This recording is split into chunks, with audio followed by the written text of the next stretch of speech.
इसके घर के सामने, तो उसके पास जितने ग्राहक जाते थे तो वो एक एक पत्थर ऐसे ऐसे रखता जाता था। आज 5 ग्राहक गए, आज 2 ग्राहक गए, आज 3 ग्राहक गए, तो पत्थरों का इतना ढेर बना दिया उसने। तो एक दिन वैश्या किसी काम से बाहर निकली तो इसने उसको बुलाया, बोला तू पता है क्या करती है, सारा दिन इतने पाप करती है।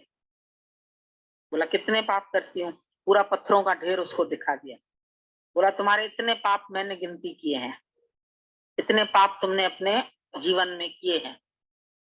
तो उसको अंदर से बहुत पश्चाताप हुआ, वो अंदर से इतनी दुखी हो गई कि मेरे इतने पाप। फिर भयानक वचन भी सुनाए, इस पाप की ये सजा मिलेगी, इस पाप की ये सजा मिलेगी तुमको। तो वो तो डर गई, फिर अंदर ही अंदर बेचारी भगवान को प्रार्थना करने लगी, भगवान मेरे को इन पापों से छुड़ा। अब ये जन्म तो हमारा जैसा भी है, लेकिन आगे के लिए मेरे को ऐसे कर्म नहीं कराना। दिल ही दिल में उसने बहुत पश्चाताप किया। और जब उनकी डेथ हुई, शरीर शांत हुआ, तो वैश्या के घर में आया विमान और संत के पास आए जमदूत, जो उसको नरक में ले जाने के लिए। दोनों की एक साथ डेथ हुई। तो वो एकदम से बोल पड़ा, बोला जमदूत तुम मेरे पास क्यों आए हो, मेरे पास तो स्वर्ग का विमान आना चाहिए, क्योंकि मैंने तो बहुत भगवान की भक्ति की है, बहुत ऐसा किया है। तो उसको जमदूतों ने बोला तुमने भक्ति तो की, लेकिन तुमने साथ साथ दूसरे का कर्म भी देखा, और दूसरे का कर्म देखने का फल ये है कि तुमको हम सीधे नरक में लेके जाएंगे। बोला फिर मेरी तपस्या का क्या हुआ? बोला तुम्हारी तपस्या तो एक ढोंग थी, तुम्हारी वृत्ति सारा दिन उसमें पड़ी रहती थी, इसलिए तुमने सिर्फ बाहर से तपस्या की तो तुम्हारी देह की बहुत पूजा हो रही है। देखो तुम्हारी अर्थी कितनी अच्छी तरह से सजाई जा रही है, कि संत की अर्थी जा रही है, संत की अर्थी जा रही है, बहुत लोग तुम्हारे ऊपर वाह वाह कर रहे हैं, हार फूल डाल रहे हैं। लेकिन क्यों अंतस्करण तुम्हारा खराब था, इसीलिए तुमको हम नरक में लेके जाएं। और वैश्या के पास जो विमान गए, तो वैश्या घबराई, बोला विमान तो संत के पास जाना चाहिए, मेरे पास क्यों विमान आया? बोला तुमने अपने को पश्चाताप की अग्नि में जला दिया, तो तुम अब कुंदन बन गई हो। मतलब मनुष्य से पाप हो गया, ये कोई बड़ी बात नहीं है, लेकिन उसके बाद उसने उस चीज का पश्चाताप किया। कभी मान लो हम लोगों से कोई मिस्टेक्स हो जाती है, हम जानते हैं हमारी ये मिस्टेक है, तो क्या हम उसके ऊपर गौर करके फिर हमेशा के लिए छूटते हैं कि अभी हमसे ये मिस्टेक ना हो? अपने ऊपर हम इतना नियंत्रण रखते हैं, इतना हम कंट्रोल रखते हैं कि जो भूल हमसे कल हुई वो फिर आगे ना हो। बोला जो गलती को न दोहराए उसे इंसान कहते हैं, उसे भगवान कहते हैं। यहाँ पर आके भी अगर हम अपने को न सुधार पाए तो हमारे ऊपर लख नालत है, क्योंकि ऐसा सतगुरु मिला, ऐसा गुरु मिला, ऐसा ज्ञान मिला, और जो हमको इतने प्यार से हमारे जैसा हो कि हमको उठाता है, हमको उठाने के लिए झुकता है, हमको उठाने के लिए हमारे जैसा हंसता है, हमारे जैसा बोलता है, हमारे जैसे खेलता है।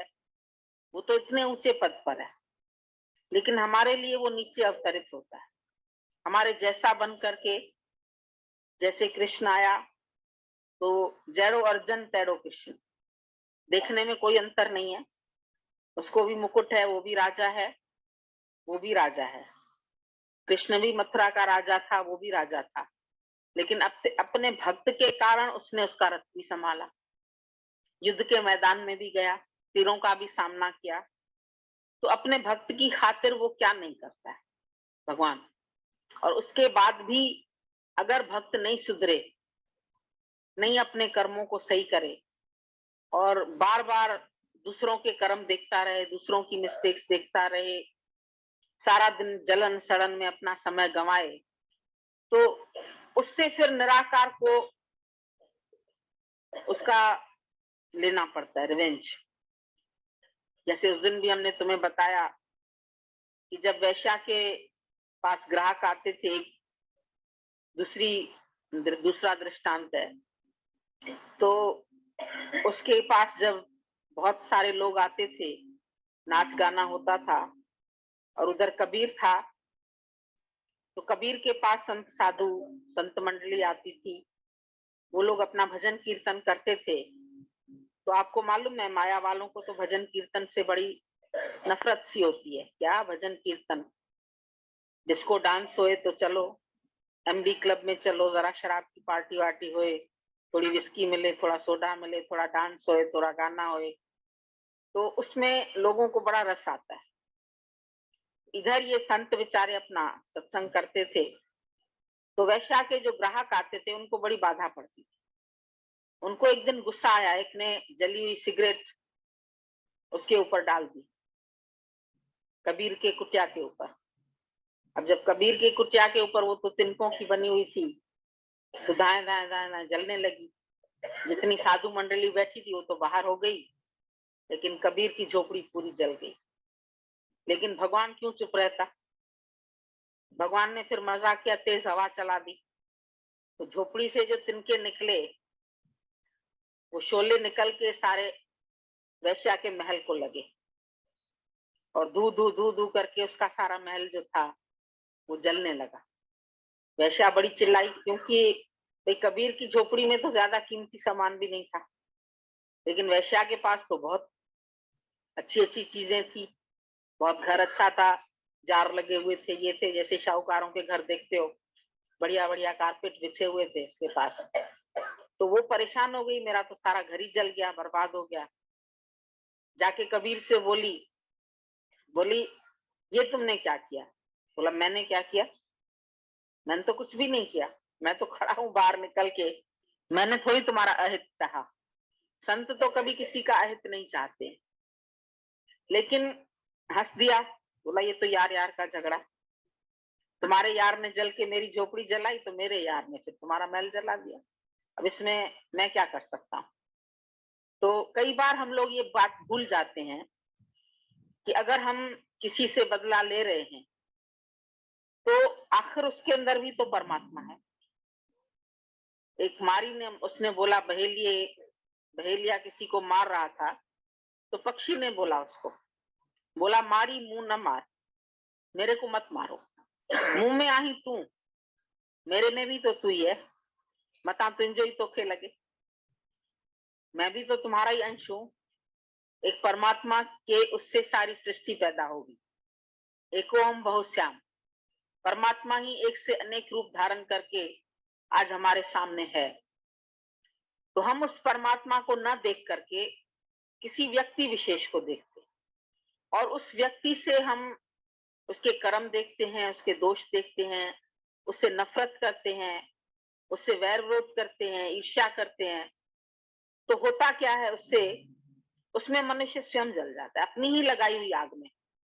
जैसे वैश्या के वो ग्राहक थे, उन्होंने अपनी ही आग लगाई और खुद ही जल गए। तो इसी तरह से इस अग्नि में भी भक्त तो बच के निकल जाता है।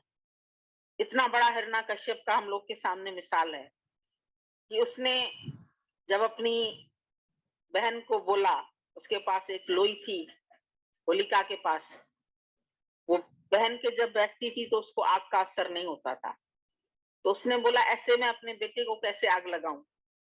तुम उसको गोदी में लेके बैठना और मैं चारों तरफ से आग लगा दूंगा, और तुम तो बच जाओगी, लेकिन ये प्रहलाद जो है जल जाएगा। तो बहला फुसला के उसने उसको गोदी में बिठा लिया और चारों तरफ से हिरण्यकश्यप ने आग लगा दी।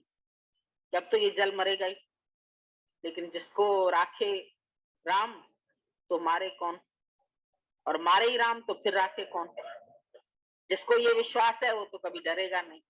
वो डर ही नहीं रहा था प्रहलाद, और इतने में भगवान की कुदरत, उस इतनी तेज हवा चली जो उस माई ने लोई पहन रखी थी होलिका ने, वो प्रहलाद को लिपट गई और माई होलिका जल गई। इसीलिए होली वाले दिन रात को होली जलाते हैं और सुबह को रंग से खेलते हैं। मतलब असत्य के ऊपर सत्य की विजय।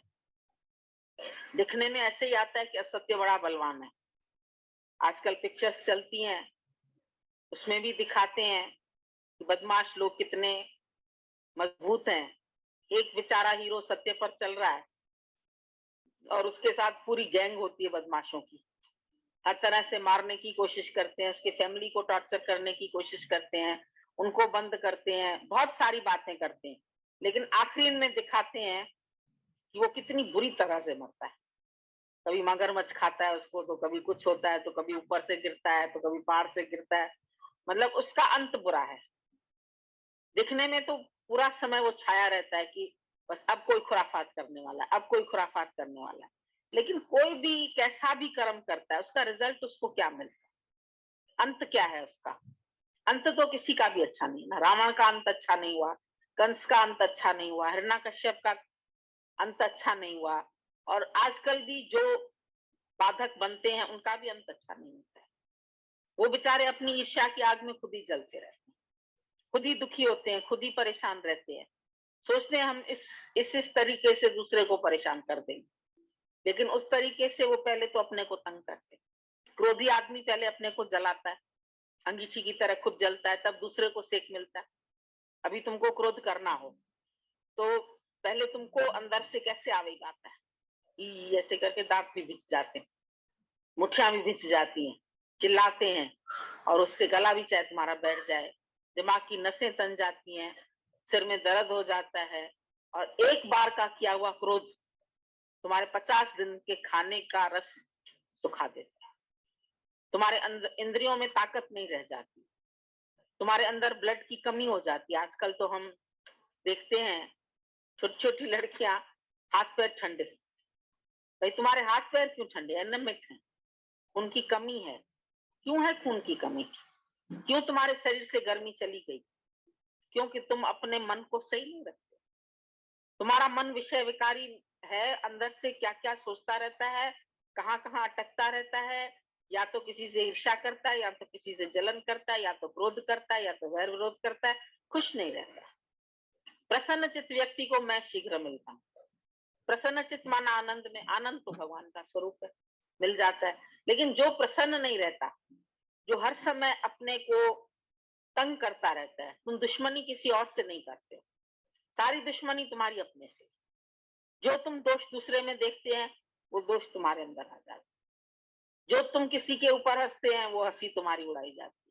जैसा तुम दूसरे से व्यवहार करते हैं, ठीक ऐसा ही व्यवहार तुमको दूसरों से जरूर मिलता है। इसलिए कभी भी किसी के लिए खड्डा नहीं खोदना। तुम खड्डा खोदेंगे, तुम ही गिरेंगे उसमें। इसलिए तुम संभल के चलो, सोच के चलो, और अपने आप को इस बात से बचाओ कि हमको दोष दृष्टि से बचना है। अर्जुन को भी भगवान बोलते हैं, हे अर्जुन, तू दोष दृष्टि से रहित है, इसलिए मैं तेरे को ये ज्ञान सुना। तू विकार से रहित है, तू पाप से रहित है, हे निष्पाप अर्जुन, मैं तेरे को ये ज्ञान। इसके लिए भी विश्वास दिलाया, उनको धन्यवाद दिया। धन्य है तुम, उनको बोला धन्य हो तुम जो गुरु में विश्वास करके बैठे हो, जो एक बार में ही मुझ में विश्वास रखा है। किसी शहर में जब गए होंगे, वहां के प्रेमियों के अंदर भाव देखा होगा, प्रेम देखा होगा, लगन देखी होगी, तो उनके अंदर से ये बात निकली है। सच में वो धन्य होते हैं जो जल्दी से गुरु की बात पर विश्वास रखते हैं, गुरु में विश्वास रखते हैं, ये सच समझ लेते हैं। बाकी तो देखो, मन बुद्धि चलाते चलाते लोग ऐसे भ्रमित होते रहते हैं। बिना देखे विश्वास रखा, बिना देखे, पर मैं तो हर एक सत्संगी के रूप में हूँ, मेरा उनमें ही दर्शन करना। और उसके बाद कितना सुंदर ये उन्होंने ज्ञान का भाव सबके अंदर पैदा करा दिया। अब ये नहीं समझना मैं कोई अलग शरीर हूँ, मैं सबके अंदर विद्यमान हूँ। इसलिए जब तक तुम्हारी रहनी सबके प्रति अच्छी नहीं हो जाएगी, तुम्हारा भाव एक एक के प्रति अच्छा नहीं हो जाएगा, तब तक जैसे तुमने मुझे नहीं रिझाया। अभी जितवल देखो उज्ज्वल प्यारा, ना कोई वैरी। ये सच्चे गुरु की बात होती है। पहले शुरुआत जरूर होती है गुरु में भगवान देखने से, फिर स्वयं में भगवान देखने से, और उसकी अंत होती है सर्व में भगवान देखने से। तो सब में हम गुरु का भाव रखने लगते। तो सबके प्रति कौन सा भाव रहेगा? जैसा भाव गुरु के लिए रखेंगे, जैसा समर्पण प्रेम गुरु के लिए रखेंगे, वैसा ही देखो आप फिर अपने आप ही सबके लिए सहज में रखेंगे ज्ञान समझने के बाद। तुम तो एकदम मुक्ति के लायक दिख रहे हो। कैसे उस शहर के लोगों को उन्होंने एनकरेज किया है कि तुम तो एकदम मुक्ति के लायक दिख रहे हो। ये लायक ही है जो हम लोग यहाँ बैठते हैं, पहचानते हैं गुरु को। तो ये भी समय समय पर अपना गुरु का इतना प्रोत्साहन मिलता है। अब तक जो भी कर्म धर्म पाठ पूजाएं की, वे सब मुझे पहुंची हुई है। तुम्हारी प्रेम भरी तड़प के कारण ही भगवान आकर तुम्हारे पास आया है अपने आप। खुद खुदा रहमत बरसाने आ गया। सत्संग तो ये तो चलता रहता है, पर कभी कोई खास लीला होती है, गुरु खिंच करके हमारे घर आ जाता है, कोई बात आ जाती है, तो अंदर में ये खातिरी रहनी चाहिए कि हमारी कर्म धर्म पाठ पूजाएं ये सब परमात्मा तक पहुंची और खुद खुदा रहमत बरसाने आ गया। हम लोग याद कर रहे थे पिछले दिनों, क्या वो सौभाग्य घड़ी होगी कि खींच करके गुरु जी को बुलाया, दिल्ली में जाकर के पहचाना उनको, ऐसे समझा, उनका प्यार मिला और फिर खींच करके उनको प्रयागराज तक ऐसे लेकर के आए। और ये तो हम लोग सभी देख ही रहे हैं, जब से उन्होंने कदम धरे, कदम रखे वो जिस धरती पर, वो तीर्थ बन जाए। क्षणभर देखे जिसको योगी, अंतर मन मुस्काए। यदि एक कोई झलक लखन दी मरज। तो ये गुरु की करुणा होती है, ये गुरु का प्रताप होता है कि जैसे ही इसकी नजर पड़ती है, अंतर मन झूमने लगता है। बाकी हम अपने कर्म में पक्के रहें। तुम्हारी प्रेम भरी तड़प देख करके भगवान ने आखिर तुम्हारे पास आया अपने आप। खुदा माना खुदा, जो खुद खुद घर में घुसकर आए वही भगवान है। ये भी पहचान बताई। इसलिए गुरु में और ब्रह्मज्ञानियों में, ब्रह्मज्ञानी गुरु में बड़ा अंतर होता है। दुनिया के गुरुओं में ब्रह्मज्ञानी चल तीरथ, खुद बहता हुआ तुम्हारे पास आता है। वो कोई अटल टोप धारण करके नहीं बैठा होता है, वो ऐसा बन करके नहीं बैठा होता है कि मैं कोई विशेष हूँ, कुछ खास हूँ। वो हमेशा इसी भावना के साथ बैठा होता है कि तुम्हारी तड़फ को पूरा करने के लिए तुम्हारे घर पर भी आता है। जब बुलाते हैं भगत अपनी खुद ही को मिटाकर, लगन रखते हैं, भाव रखते हैं, प्रेम रखते हैं। अब यहाँ सच्चाई होनी चाहिए, इसमें देखा देखी नहीं। हम तो देखते हैं कि बस किसी ने बुलाया, अब यहाँ तक आ गए तो मेरे यहाँ भी आइए, ऐसा थोड़ी आ जाए। अपने भाव देखो, भाव जिस दिन हो जाता है पूरा, तड़प पूरी होती है, लगन पूरी होती है, तो कृपा बरसाने आ जाता है। और कृपा भी क्या होती है उसकी? ये सच की कृपा। रोज गुरु अपने पास बुला करके कितना सत्संग नहीं सुनाता है, कितनी ज्ञान की कृपा कर रहा होता है हमारे ऊपर। तो खुद घर में घुस करके आए वही खुदा है, वही परमात्मा है। संसारिक गुरु तो अटल टोप पहन करके अपने घरों में गद्दी पर बैठे, तुम जाकर के उनके पास नीचे जूतियों में बैठते हो। और भगवान तो एकदम अपने से मिला करके एक कर देता है, जो मैं हूं सो तू है। सच्चे गुरु की विशेषता बताई गई है।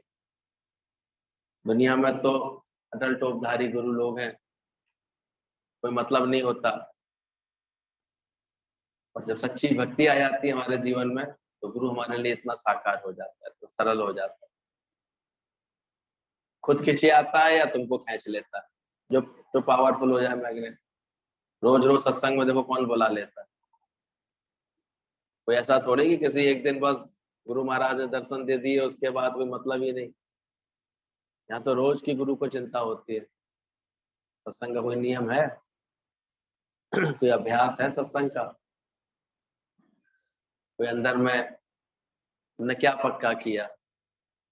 माना अपने आप को आत्म स्वरूप हो तुम, रोज इसका निश्चय हो रहा है अंदर ही अंदर, ये पक्का करा देता है। भगवान तो एकदम तुम्हें अपने से मिलाकर के एक कर देता है कि जो मैं हूं सो तू है।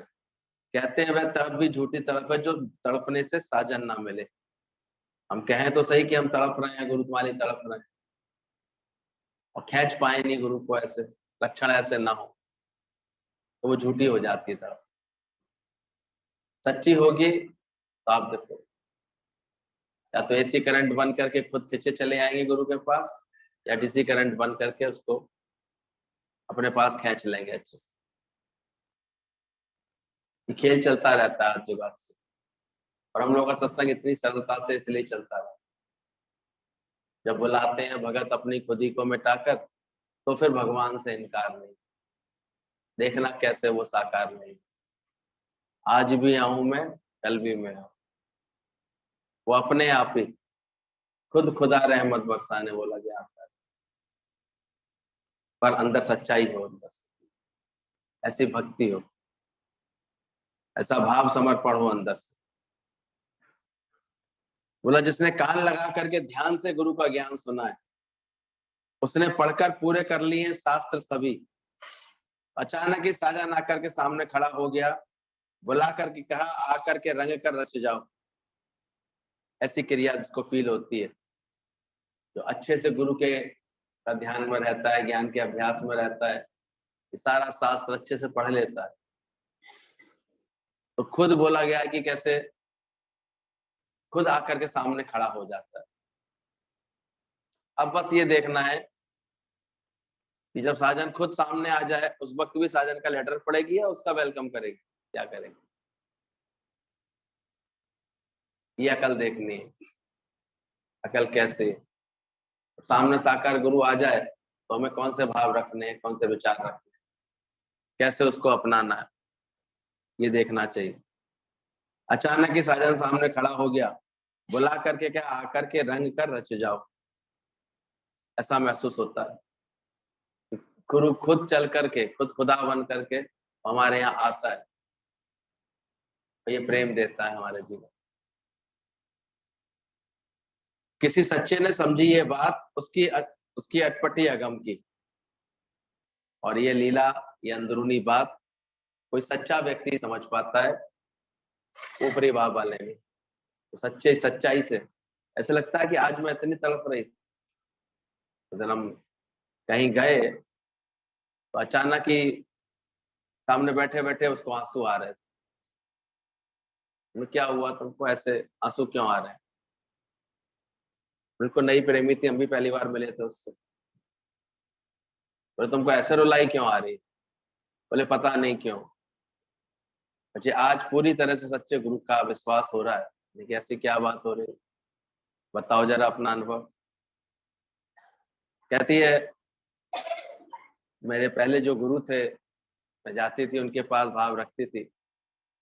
कल ही उन्होंने आकर के मुझे सपना दिया, और सपना देके बोला मैं आ रहा हूं तेरे पास, मैं तेरे पास आऊंगा, कल मैं तेरे पास आऊंगा।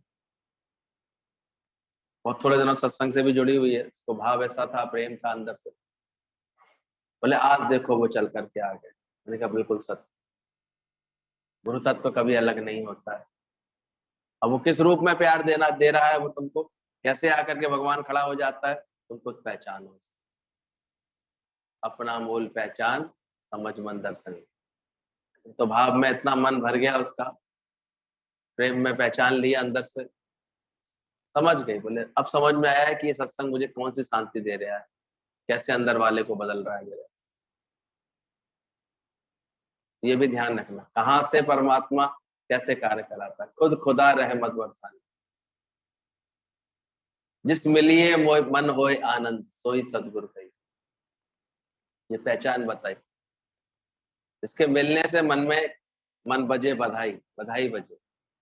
विकारों को छोड़ने के लिए मन एकदम तत्पर होने लगे, हटने लगे, समझो गुरु मिलने लगा। गुरु मिलिया तब जानिए जब मिटे मोह मनताप। इसके मिलन से अंदर के मोह संताप में कमी आ जाए, हमारे मिटने लगे, तो समझना चाहिए कि गुरु का मिलना। लेकिन एक शर्त होती है, व्हेन चेला is ready Guru is there. अब वहां शिष्य कितना तैयार है, वो कैसे भाव वाला है, उसने कैसा समर्पण किया हुआ, वो रेडी है कि नहीं। गुरु तो वहीं तत्क्षण खड़ा होता है। तो बस अपने भावों को अच्छा करते जाएं, समर्पित करते जाएं, तो देखो ये खेल दिखाई देता है। किसी सच्चे ने समझी है ये बात, उसकी अटपटी अगम की। पतित को पावन स्वामी किया, सतगुरु ने राजी होकर के दिया अपना निज निर्मल दर्शन। जिस दिन राजी होता है तो वो खुद आकर के मिलता है। हुआ मन अमन, अविद्या जरा भी ना रही, और ये पहचान हो जाती है। फिर उसके बाद धीरे धीरे उसका दर्शन पा करके मन अमन मिटने लगता है, भूलने लगता है। पहले मन सारे समय आता था, दौड़वा कर लगाता था, रेड रेस की तरह भगाता था। अब अमन शांत हो गया, अमन शांति आ जाती है अंदर में। ऐसे लगता है बस मुड़ गया, पाना था सो पा लिया, काम क्या बाकी है। ये सच की पहचान है, जब अंदर में ऐसे भाव अंदर में सजे लगे, अरे बस जो पाना था सो पा लिया, अब कहाँ भटकना। तो तुम अपने को अब पतित नहीं समझो, मन अमन हो गया, अविद्या जरा भी नहीं रही। अब तुम बस ये कृपा और करो, अपने को अब पतित नहीं समझो। आत्मा तो शुद्ध निरविकारी होती है। तुम अपना जन्म ऐसे बुलाओ जैसे पिछला जन्म। अब यहाँ तुमको अपना ज्ञान का ये पुरुषार्थ करना है कि ऐसे भूलो। जब तक तुम इस जन्म की बातों को याद करके बैठे रहोगे, देखो ज्ञान में आगे नहीं बढ़ पाओ। ऐसा हुआ, ऐसा हुआ, हुआ ही नहीं, भूल गई, बिसर गई सब तात पर आई, जब से साथ संगत तेरी भाई। उस दिन से ऐसा लगता है कि आज ही मेरा ऐसे जन्म हुआ है। तो जन्म लेने के बाद फिर क्या पिछली बात तो याद रखनी चाहिए, मेरे संग ऐसा ऐसा हुआ, मेरे संग ऐसा ऐसा हुआ, ये भूल जाना चाहिए, बिसर जाना चाहिए सारा खेल। तुम अपने को अब पतित नहीं समझो, आत्मा तो शुद्ध निर्विकारी होती है। तुम अपना जन्म ऐसे भुलाओ जैसे पिछला जन्म।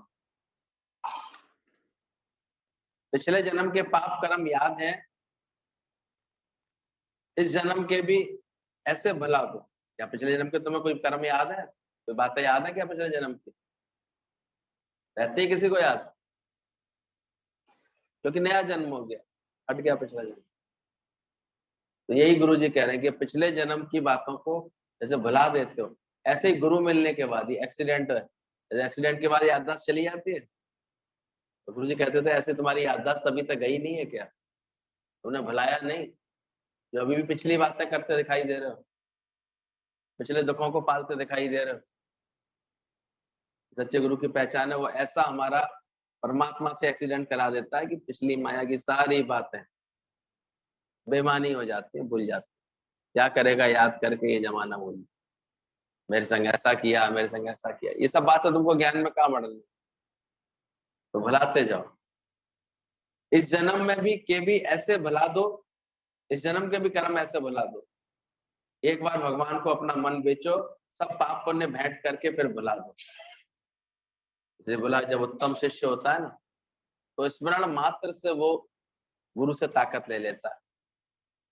याद करते ही उसको लगेगा कि कहां से ताकत मेरे अंदर में आ गई, कैसे सब भुलाने की शक्ति मेरे अंदर आ गई, जैसे बिसर गई। अब कोई दुख है बचा ही नहीं उसके जीवन में पिछला। आनंद भयो रामा, आनंद भयो रे। ऐसा सच्चा सदगुरु मिलने के बाद एहसास आता है। चेक करना, जैसा समर्पण सही होगा, भाव सही होगा, तो ये बात अंदर से लगेगी तुमको, तो बिसर गई सब तात पर आई, जब से साथ संगत में उठाई। बैठते बैठते सत्संग में ये परिवर्तन आ जाता है। एक बार भगवान को अपना मन बेचो। इसके लिए आवश्यक है, मन में अगर कोई कुंठा है, कोई बात है, कोई दुख सुख है, तो भले गुरु को एक बार अच्छी तरह से अपना मन खोल के बता दो, बेच दो उसको। तो सुने ना सुने, बस सुना दो, काम खत्म कर दो, हटा दो, और पक्का करके जाओ या मेरा नया जन्म हो गया, नया जन्म मेरा बदल गया, सारी सर गई सारी बात। सब पाप पुण्य भेंट करके फिर भुला दो, धर्मराज जो बाद में हिसाब लेता है, गुरु जीते जी हिसाब लेकर के तुम्हारे कर्मों के लेके फाड़ करके फेंक देता है। धर्मराज तो फिर कभी मरने के बाद जाके हिसाब किताब चेक करेगा, पर गुरु के लिए देखा गया है कि अगर जीते जी तुमने उसे अपनी बात बता दी है तो उसी वक्त चिट्ठा फाड़ देता। एक डॉक्टर था उदयपुर में, तो उसने दादाजी के सत्संग के बारे में सुना, दादाजी उदयपुर गए हुए थे, तो किसी ने उसको आकर के बताया। था तो बहुत होशियार वो अपने आप में, बहुत गीता पढ़ता था, बहुत अच्छे से अभ्यास करता था अपना रोज, लेकिन शांति नहीं अंदर में आ रही। मन उसका चलना बंद नहीं होता था, उसका दुख लगना उसको बंद नहीं होता था। तो वो दादाजी से भी मिला सत्संग उसे बहुत अच्छा लगा, 2-4 बार सुना उसने सत्संग, बड़ा अंदर मन में उसको शांति आई, धीरज आया अंदर में। कहता मुझे आपसे बात करनी है। अपने घर बुलाया दादाजी को, दिखाने लगा, आप गीता की इतनी बात सुनाते हैं, इतनी महिमा सुनाते हैं, मैंने भी ये सारी गीताएं पढ़ी है, मैंने हर राइटर की गीता पढ़ी है, मैंने सब पढ़ी है, लेकिन फिर भी मेरे अंदर का जो अंदर का दुख है मेरे अंदर का, वो नहीं मिटता। दादाजी ने कहा बोलो तुम्हें क्या ऐसी बात है, कौन सी बात ऐसी तुम्हारे अंदर में छुपी बैठी है जो तुमको ऐसे अंदर में बार बार याद आती है, ख्याल आता है।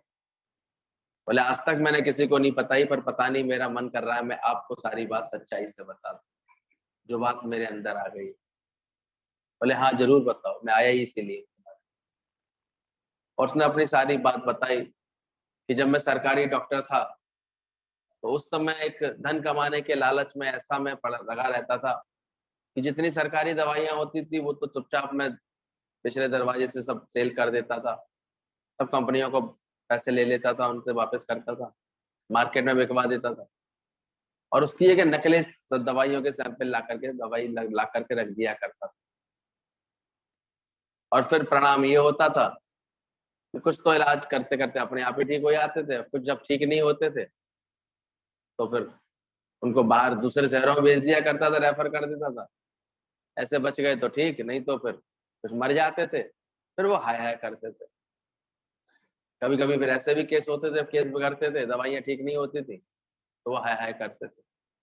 तो वो मुझे, मैं कितना भी सत्कर्म करता हूँ, मैं कितना भी भगवान का भजन करता हूँ, लेकिन रात में सपने में ऐसे लगता है वो हाय हाय कर रहे हैं मेरे लिए, ये ख्याल मेरे अंदर से नहीं निकलता। सच्चा था, सच्चाई से उसने अपना पूरा कर्म बताया, पूरी बात बताई। दादाजी ने कहा कोई बात नहीं, तुमने आज मुझे ये बात बता दी है, अब तुम इसको भुलाओ, अभी विश्वास जगाओ इतना अंदर कि तुमने गुरु को बता दी है। और जैसे धर्मराज तो मरने के बाद तुम्हारा चिट्ठा फाड़ता है, गुरु जीते जी तुम्हारा ही चिट्ठा फाड़ रहा है। और तुम ये जानो आज से तुम्हारा नया जन्म हुआ है, तुम आत्म स्वरूप हो, तुम ये देह नहीं हो, तू आत्मा है, ये जानो अंदर से। और जब उसने सच्चाई से, उससे पहले कभी उसने आत्म ज्ञान नहीं सुना था ना, देखो और ज्ञान कितना भी सुन लो, जब तक अपनी आत्मा की निष्ठा में नहीं आता है व्यक्ति, आत्मा की बात नहीं समझता, तो पिछली बातें भुलाता नहीं, भूल नहीं पाता। बोले आज से ये तुम निष्ठा पक्की करो, आज से तुम्हारा नया जन्म। दादाजी जब उसको ये कह करके, उसको विश्वास दे करके गए, और उसने भी दिल के सही तख्ते पर उसने गुरु को बैठाया अपने भाव के, भक्ति में, श्रद्धा में। तो दूसरे दिन दादाजी को बोलता है कल रात को जो मुझे शांति की नींद आई है, कई महीनों बाद आई है मुझे, और मेरे अंदर से वो बात जैसे भूल रही है, पता नहीं क्या आपने अपने शब्दों में ऐसा जादू कर दिया है कि अब मुझे लग रहा है कि बस नाउ से नो मोर। बोले अब तो कोई गलत काम नहीं करता? बोले नहीं। बोले आगे तो नहीं करोगे कोई बात? बोले नहीं। बोले उस समय मुझसे हुआ कर। तो उसके बाद वो इतना स्वस्थ हो गया, सही हो गया, और इतने अच्छी लगन से, क्योंकि जान लिया ना देह से कोई बात हुई है, पहले हुई है, मैं आत्मा हूं। तो बड़े से बड़ा पापी दुराचारी भी बोला गया इस तरह पर आ तो जाए, ज्ञानवान ज्ञान तो अभ्यास कर ले थोड़ा सा, ये अपने अंदर पक्का तो कर ले कि मैं देह नहीं हूं, मैं आत्मा हूं, तो उसके भी सारे दोष माफ हो जाते हैं। इतना ये ज्ञान चमत्कार है। ऐसे सच्चे गुरु की महानता होती है। भगवान के पास तो इंसाफ है, पूरा इंसाफ है, पर गुरु के पास फिर भी माफी मिल जाती है। वो बदल देता है, क्योंकि तुम्हारी पहचान ही बदल देता है। कल तक जो अपने को जीव मान रहे थे, आज क्या बना देता है गुरु तुम्हें? आत्मा बना दे। तो बोला ये बात को फिर समझना, एक बार यमराज को अपना गुरु भगवान को अपना मन बेचो, गुरु को अपना मन बेचो, सब पाप पुण्य भेंट करके फिर भुला दो। धर्मराज भी बाद में हिसाब लेता है, पर गुरु जीते जी हिसाब लेकर के तुम्हारे कर्म का लेखा फाड़ करके फेंक देगा। और उसके बाद दादा ने उसको इतना ज्ञान दिया, सत्संग सुनाया, समझ दी, और फिर धीरे धीरे उस बात को भूल सा गया, मिट गई सारी बात, सारी पीड़ा उसकी मिट, वो समझ गया अब मेरा नया जन्म हो गया, अब मुझे बस कर्म नहीं बनाना है। तो पिछले जन्म में कोई बात तो कोई पिछले जन्म के जो कर्म थे वो मेरे नहीं, बल्कि सही समझ आ जाती है, वो ये उसका फल भी निकल के आएगा ना, तो इस शरीर को मिलेगा, उसको भुगत लेगा। मैं तो आत्मा हूँ, मैं मैं अकर्ता हूँ, ना मैं भोगता हूँ, ना मैंने कुछ किया ना मैंने कुछ भोगा। और सच्चाई से आत्मज्ञान ही अंदर में आ जाए, गुरु के द्वारे तेरा आना ही बहुत है, बोल के ना बोल पछताना ही बहुत, ये बोला गया। तो धर्मराज जो बाद में हिसाब फाड़ता है, गुरु जीते जी फाड़ करके फेंक देगा। जैसे सपने में तुमने कितने भी पाप पुण्य किए, तुम जागोगे तो उनका हिसाब कोई लेगा क्या? ये है सही परिवर्तन गुरु मिलने के बाद का। वो पिछले जन्मों को बिल्कुल पूरी तरह से ऐसे उनकी बातों को भुलवा देता है, खत्म करा देता है, असर खत्म। इतनी आत्मा की बात सुनाता है गुरु, इतना ज्ञान में रखता है, इतना सत्संग में इतना निष्कामी बना देता है कि बिसर गई सब तात पराई, जब से साध संगत में। ये तो बिना गुरु के कितनी पुरानी पुरानी बातें आदमी मन में घुमाता रहता है, टेंशन देता रहता है, मन खराब करता रहता है। और यहाँ इस कार्य में लगा जिसका मन, गुरु की शरण में रहा, गुरु जहां जहां इसको ये बिजी करता जाता है, सब भूल जाते हैं, सच्ची समझ आ जाती है उसको। ये भावना ही खत्म हो जाती है कि मैंने कुछ किया था, करण करावाना प्यार। जो खामा का अपने को दोषी मान रहा था, परेशान कर रहा था, वो सब उसके ख्याल मिट गए। जो ख्यालों की बीमारी बनती है ना कभी कभी लोगों को, इन्हीं धारणाओं से, मेरे से ऐसा हुआ, मैंने ऐसा किया, फिर मैंने ऐसा बोल दिया था, मैंने ऐसे कह दिया था, ये खामा का। ना मैं तन ही रहा, ना मैं मन ही रहा, सदगुरु मिलने से झगड़ा। ये सदगुरु की निशानी है, उसके मिलने से तुम्हारा झगड़ा सारा का सारा चिट्ठा फट जाता है, उखाड़ देता है, खत्म करो। तुम आत्मा हो, कौन तुमसे हिसाब लेगा? भगवान ने नरक स्वर्ग दिखलाया, पर गुरु ने आवागमन मिटाया। ये अंतर होता है गुरु में और भगवान में। भगवान तो तुम्हें हर कर्म का फल देगा, स्वर्ग नरक दिखाएगा तुमको। अच्छे कर्म किए होंगे तो स्वर्ग में ले जाएगा, ऐसे खोटे कर्म हुए होंगे तो नरक में लेके जाएगा। ये भगवान का विधान है। पर गुरु का विधान होता है, गुरु ने आवागमन ही मिटा दिया, तेरा जन्म ही नहीं होगा, तू भोगेगा कहां से? भाई कहते हैं ना, इस जन्म के कर्मों का फल आगे भोगना पड़ेगा, अगले जन्म में भोगना पड़ेगा। और गुरु ने खेल ही खत्म कर दिया। तू अजन्मा आत्मा है, इतनी आत्मा में वृत्ति लगा देता, तो उसके बाद ये सारा खेल ही खत्म हो जाता है। कौन जन्म लेगा?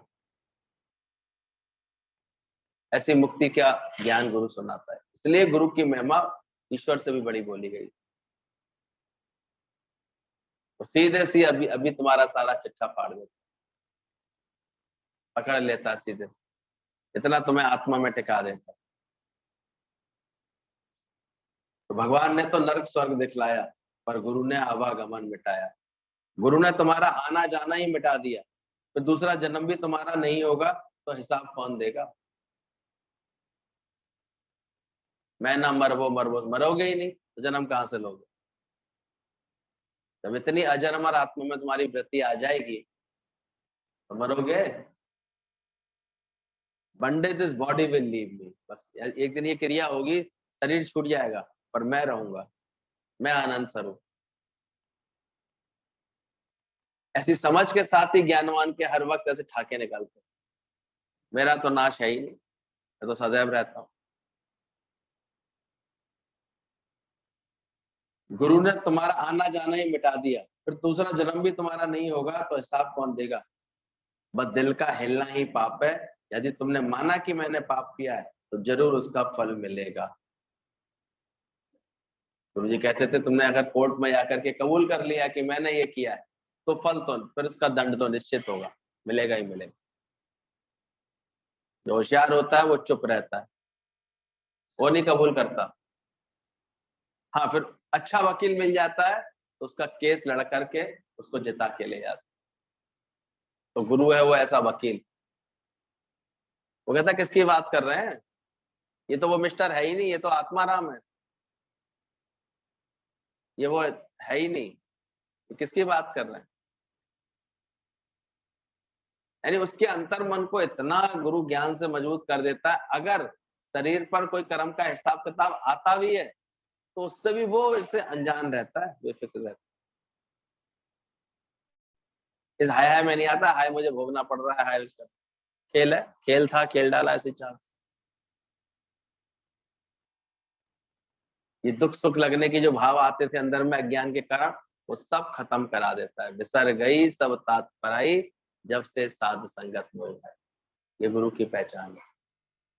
वो ऐसा तत्व ज्ञान सुनाता है कि तुम बिल्कुल लगता भी नहीं, सपना से भूल जाओगे। नहीं तो दुनिया में जाके देखो, विधवा होने के बाद सारा सा भूलता नहीं है मन। और गुरु के ज्ञान से दिल लगा के देखो, दिमाग से बात ही गायब हो जाएगी, बदकुआरे कर देता है। ऐसे लगता है कि हम तो वही के वही शुद्ध स्वरूप है, आनंद बिसर जाती है बात सारी।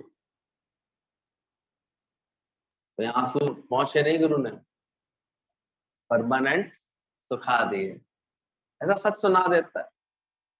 सारी पीड़ा हट जाती है, सारी अंदर की भाव कुभाव जो आते थे सब हट हट जाते हैं। एक सत्य रह जाता है केवल कि मैं आत्मा। ये गुरु की ऐसे शुक्राने करो अंदर से, नहीं तो दिल का हिलना ही पाप है। यदि तुमने माना कि मैंने पाप किया है तो जरूर उसका फल मिलेगा। अब मुकर जाओ कि मैं देही नहीं, मैं ना इस एक अक्षर में ही सारा ज्ञान समाया पड़ा है। मैं ना, मैं ना कर बावरे खाली ना। जब उसका उसके पक्के दोस्त के साथ झगड़ा बढ़ गया, दो दोस्त थे, बहुत अच्छी दोस्ती थी, लेकिन मन है कब कौन सी बात लेके आ गया, झगड़ा बढ़ गया उनके बीच में। बात इतनी बढ़ गई तो एक ने इसको धक्का दिया तो दूसरे ने उसको पलट के दिया, तो उसने चाटा मारा, उसने घूसा मारा, उसने फिर लाठी लेके मारा, फिर उसने पत्थर खींच के मारा। ऐसे करके मामला बहुत बढ़ गया, फौजदारी में पहुंच गया केस। दोनों को जो है बुलाया गया कि भाई क्या क्या है। अब वो भी आरोप लगाए, वो भी आरोप लगाए, मामला बढ़ता ही जाए। लेकिन अचानक उसके जो दोस्त था उसको लगा कि बेकार में हम लोग लड़ लिए, इतनी बात तो है नहीं, और ऐसी कोई खास बात भी नहीं है। उसको पुरानी दोस्ती याद आई अपनी। वो वकील के पास आ गया, बोले वकील साहब मैं तो ये केस खत्म करना चाहता हूँ, हमारा ऐसा कोई झगड़ा है ही नहीं, तो बेकार की बात हो गई सारी। बोले क्या चाहते हो फिर? बोले ऐसे ऐसे हम इसको खत्म कराना चाहते हैं। बोले लेकिन अब तो तुमने बयान दे दिए, अब तो मैं कोर्ट में पेशी होगी तो मैं तो वही बयान देना पड़ेगा, नहीं तो झूठे साबित हो। बोले यही तो मैं आपसे सलाह लेने आया हूँ। वकील होशियार था, बोले ठीक है, जो जो तूने पुलिस के सामने बोला पूरा बयान वैसे का वैसे ही दे देना, फिर मैं जो कह रहा हूँ वो और कह दे।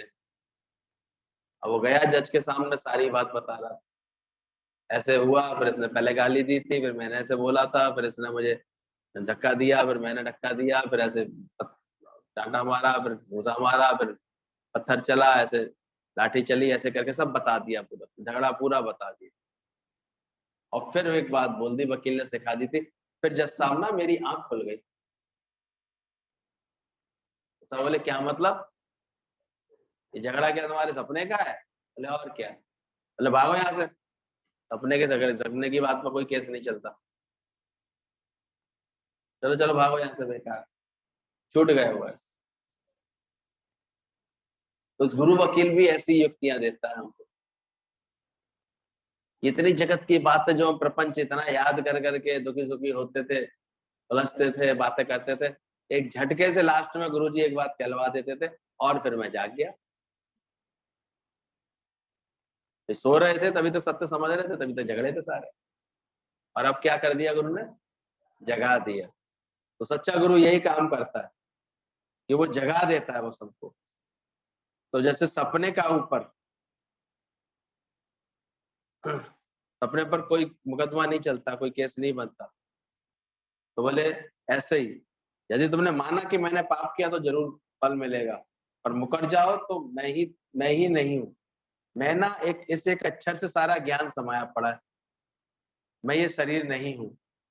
दूसरा, गुरु ग्रंथ जी मानियो। गुरु ग्रंथ मानियो यानी गुरु को ग्रंथ समझो। गुरुमुख नादम गुरुमुख वेदम गुरुमुख रहा समाई। गुरु गोरख गुरु ब्रह्मा गुरु पार्वती माई। ये गुरु के लिए बड़ा अच्छा एक श्लोक बोला जाता है हमेशा कि गुरु के मुख में ही सारा नाद है, सारे शब्दों का असर गुरु के मुख में, सारे वेद शास्त्र गुरु के मुख से ही प्रकट हुए। गुरुमुख नादम गुरुमुख वेदम गुरुमुख रहा समाई। परमात्मा कहाँ समाया हुआ है? वो गुरु के मुख में ही समाया हुआ है। इसलिए दादाजी बोलते थे गुरु है वाणी विच वाणी अमृत सारे। सच्चा गुरु और कुछ नहीं होता, ये वाणी होती है। इसलिए बार बार वो कहाँ बैठालता है हमको, अपने बोला बोला कर, अपनी वाणी के उसमें प्रभाव में बैठालता है, वाणी सुनाता है, वाणी देता है तुमको। तो गुरु वाणी के रूप में हमारे साथ, हमारे देखो देख लेते हैं तो अंदर बस जाता है, फिर और अभ्यास करते हैं तो फिर सीधे हृदय मस्तिष्क में बसे आता है, फिर भावों में वही आ जाता है, तो सीधे सीधे गुरु वहां प्रकट होने लगता है अंदर से। अब ये देखो तुम्हारा गुरु केवल कॉपी तक तो नहीं रह गया, केवल कॉपी पर लिख करके गए तो कॉपी तक रह गया कि और भी अंदर गया? दिल दिमाग पर गया अंदर कि नहीं गया अभी तक? जाए तो बात बन जाए। बोला दूसरा, गुरु ग्रंथ जी मानिए। गुरुमुख नादम गुरुमुख वेदम। गुरु का मुख नाद है, गुरु का मुख वेद है। गुरु के मुख में ही भगवान समाया पड़ा है। संत की महिमा इसलिए वेद ना जाने। वेद शास्त्र भी गुरु की महिमा नहीं जान सकते। अब बताओ तुम बड़े हुए या ग्रंथ शास्त्र बड़े हुए? कौन बड़ा हुआ? तुमने जाना, गुरु को जान लिया, तो ये सबको जान लिया तुम। यदि पानी बादलों के जरिए मीठा होकर के आता है, वेद शास्त्रों का पानी समुद्र जिससे प्यास नहीं बुझती है, खारी भी होता है, तो शास्त्रों का ज्ञान तो खारी होता है, और गुरु उन्हीं शास्त्रों के ज्ञान को ऐसे मीठा करके तुम्हारे जीवन में शामिल कर देता है, पिला देता है तुमको। ये मीठा करके बरसात के रूप में आता है, उससे प्यास तुम्हारी बुझ जाती है। दूसरा, गुरु शिष्य का संबंध किससे हो? यहाँ तो है ही भगवान, इसलिए धीरे धीरे ये संबंध भी बस भगवत भाव में बदल जाता है। अब किससे संबंध हो गुरु और शिष्य का? जब है ही है भगवान। गुरु पहले दिन से कह रहा है मान ना मान तू है भगवान, तुम्हारा मन जान रहा है गुरु नहीं भगवान। अब क्या रह गया दोनों मिलकर के एक हो गए। तो ये भेद सनम मुझे आज मिला, तू और नहीं मैं और नहीं। परमात्मा से भी ये भेद हमारा गुरु मिटवा देता है। गुरु के पास भी आकर के कोई भेद नहीं बचता है, बस एक सत्य आत्मा रह जाती है। दूसरा, गुरु शिष्य का संबंध भी किससे हो? कौन कहे, किससे कहे, किसकी करिए बात? तो गुरु और शिष्य सच्चे थे, शिष्य सच्चाई से गुरु के एक एक वचन की पालना करता था, तो और शिष्य लोग आते थे वो नहीं पहचान पाते थे, सब अपने अपने भाव से वो अपने को शिष्य समझते रहते थे, और जो सच्चा था वो बहुत गुरु की लगन में था, प्रेम में था, साथ में रहता था।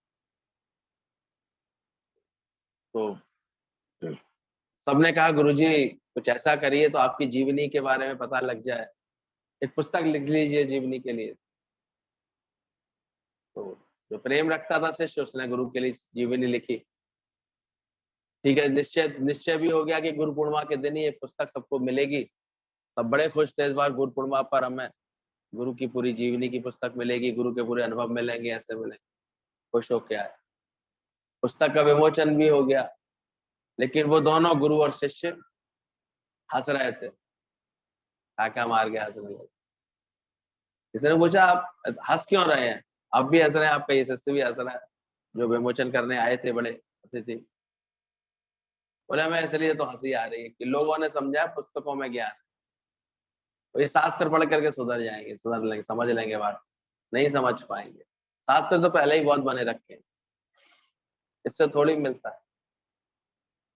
जब शिष्य ऐसा हो जाए जो अपना पूरा आपा मैट के बैठे, और गुरु ऐसा होवे जो पूरा मिटा हुआ हो, बीज पूरी तरह मिटने को तैयार हो जाए और मिट्टी तो है ही मिटी हुई, जब ऐसा कॉम्बिनेशन बैठ जाता है तो ज्ञान प्रकट हो जाता है। अब बाकी लोग शर्मिंदा होने लगे, ये सच बात है। हम समझते थे फिर कुछ पुस्तक किताबों में ज्ञान है क्या, इसलिए बोला यार पुस्तक डाल पानी में, ज्ञान तो अनुभव का है। सच्चे गुरु का संग करके उसकी बात समझ के अपने को अहंकार रहित बना करके ही मिल पाता है। अब इसका शौक रखना चाहिए। कुछ लोग यही इसी में बड़े खुश हैं, 15 महीने दिन में 2-4 महीने में 1 आध बार मिल लेते हैं गुरुजी से। अरे क्या तुम्हारे अंदर वो तत्व तो आएगा ही नहीं, जानते रहोगे अपने को अकेला। और दुनिया में यही सब मेले, इतने मेले लगा के गुरु लोग बैठे हैं ना, वहां यही रह गया है। कोई ना ये सच की मेहनत कर रहा, इसके लिए तो इतना प्रेम की आवश्यकता है। गीता अभी कह रहे थे, खुद गुरु भी इतनी मेहनत करता है, शिष्य भी इतनी मेहनत करता है कि एक ही रह जाता है। और बाद में जब उस गुरु के जाने के बाद गुरु का शरीर शांत हुआ, तो वो शिष्य जो था, सच्चा शिष्य, वो अपने आप गुरु के रूप में अपने उसी भाव से सेवा करता था। बाकी पुस्तकों से थोड़ी कोई सीख पाएगा कुछ। तो इन बातों को समझना। दूसरा, गुरु शिष्य का संबंध किससे हो, यहाँ तो है ही भगवान, है ही प्रेम। तो ये प्रेम के सारे कर्तव्य दिखाई दिए सबरे, प्रेम के जादू हैं जो आज वृंदावन को देखा जिन्होंने भी, तो उनको अपने आप लगा जैसे गीता वहां से मिल रहे हैं, जैसे दादा भगवान से मिल रहे हैं। श्याम भगवान से मिले तो लगा ऐसे दादा भगवान ऐसे ही हैं। इतना आप आत्म स्वरूप मिल जाता है, इतना अपना आप गुरु बना देता है। और जो भी अभ्यास में लगे वो भी धीरे धीरे देखो यही गुरु तत्व उनके अंदर आता जाता है। तो यहाँ तो है ही भगवान, है ही प्रेम। कृष्ण था प्रेम का अवतार, निष्काम प्रेम में ही जादू है, तो सच्चे भक्तों को आकर्षित करता है। जो गुरु का निष्काम प्रेम होता है, जो आकर्षित करके खींच के लाता है। तुम पक्का करो, निश्चय करो कि तुम मुक्त हो, बस तुम ये निश्चय पक्का कर लो। कोई भी देर नहीं है, किसी को बहुत दिन लगते हैं, किसी को पल में सब कुछ मिल जाता है। इनके दोरिंदे देखिन पलक में परचो पे हो, किसी को पलक झपकते ही सब कुछ मिल जाता है। और वो निश्चय कैसा कर रहा है, भाव कैसे रख रहा है, समर्पण उसका कैसा है, समझ क्या क्या क्या रहा है वो अंदर से।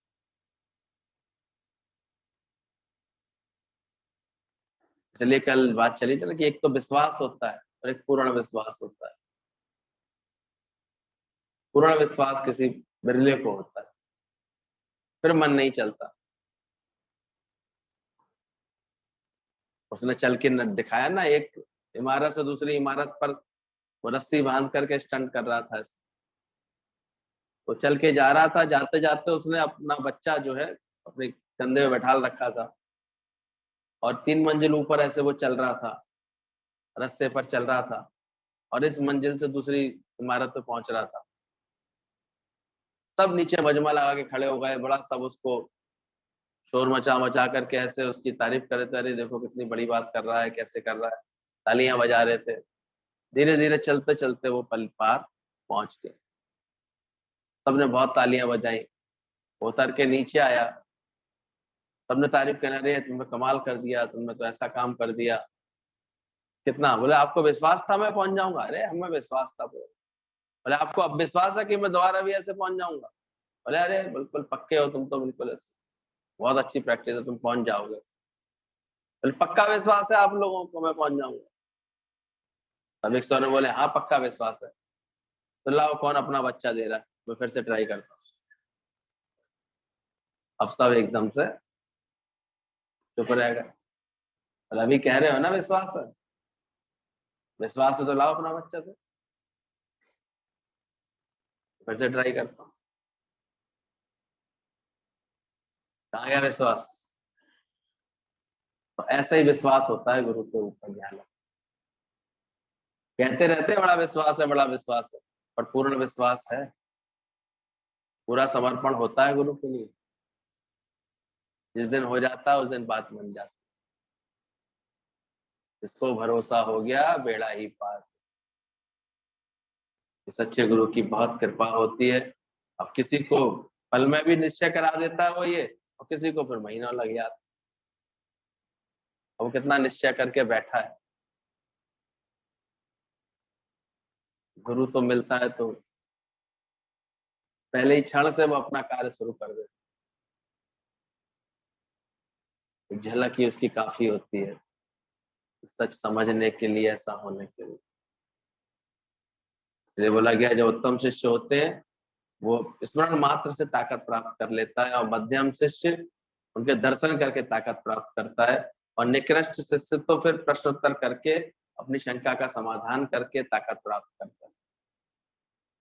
3 तरह के शिष्य होते हैं। इस तरह से वो कर लेते हैं।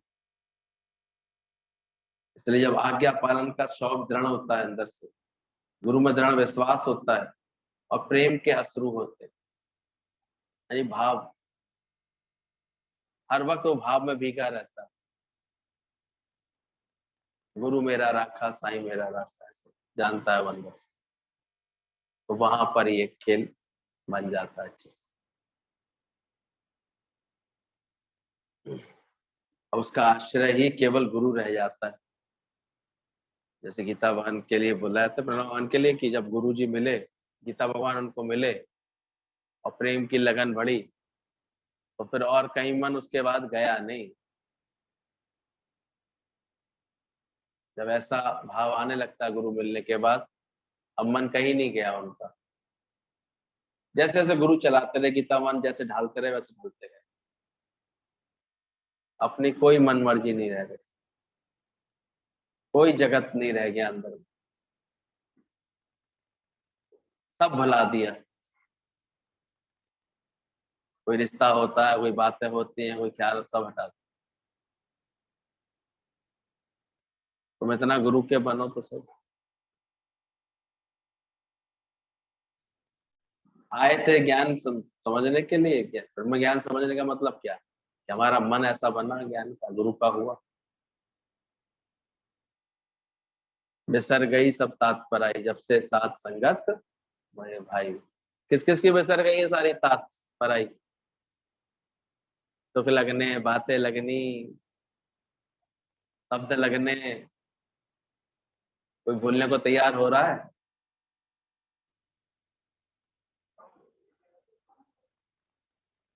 पूरी खत्म होगी तब तो बात बनेगी। प्रेम इतना बढ़ता ही नहीं है कि बिल्कुल ही गायब हो जाए। प्रेम चोट जाको लगे तो ना सूझे संसार, फिर संसार नहीं सुझाई दे। गुरु से संसार का कुछ भी ठीक कराने के लिए नहीं बचता उसके पास कि गुरु जी ये कर देना, ऐसे चाहता ही नहीं कुछ।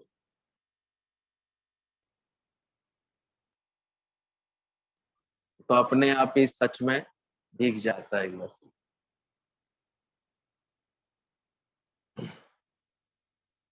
और ऐसे भक्तों के लिए बोला गया वो गुरु की बिना कहे सेवा कर देता है उत्तम शिष्य होता है। वो इतना उसके मन का तार गुरु के मन का तार एक होता है। इसलिए हर सेवा में फिर उसे चूक नहीं होती है। वो पहले ही भाव और प्रेम में ऐसा होता। सबरी ऐसा, सबरी क्या कर रही थी? बिना चखे एक भी बेर खिलाया।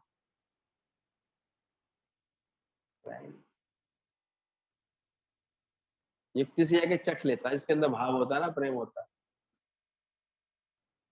घर में जो प्रेम वाली महिला होती है, देखो आप, सब्जी बनने के बाद चुपचाप कभी चम्मच कहीं चख करके इसलिए चख लेती है, ऐसा नहीं कि झूठा कर रही है वो उसको, कि ताकि जो मैं सेवा कर रही हूँ, जो घर में अभी आएंगे प्राणी लोग आएंगे, उनको कम से कम इसका टेस्ट उनके अनुसार मैंने सही कर दिया है कि नहीं। ऐसा तो ना नमक तो नहीं कम रह गया, ज्यादा तो नहीं हो गया, खटान ज्यादा तो नहीं हो गई, कम तो नहीं रह गई, कहीं मिर्ची ज्यादा तो नहीं हो रही। ये प्रेम है उसके अंदर। सबरी का क्या था, झूठे बेर क्यों खिला, कैसे खिलाया उसे, चक चक के खिला रही थी। उसके प्रेम में इतनी अधिकता थी, उसे ये भाव ही नहीं था कि मैं क्या करती हूँ, कैसे कर रही हूँ, खिला दिया और अपने प्रेम को अमर कर गई। प्रेम होगा तो हर सेवा हमारी कैसे होगी, कैसे सेवा करेंगे। और दिखावा होगा तो दिखाने आएंगे कभी कभी बस गुरु को कि देखो हम ये कर रहे हैं, हम ये कर रहे हैं। और प्रेम होगा तो कब मर मिटेगा तुझे खबर ना हो।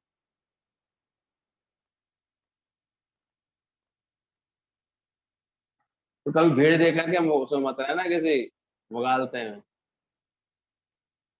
इतनी भीड़ में भी गुरु नानक देव के केवल 1.5 शिष्य थे, भीड़ तो बहुत आती है, शिष्य कोई कोई हो।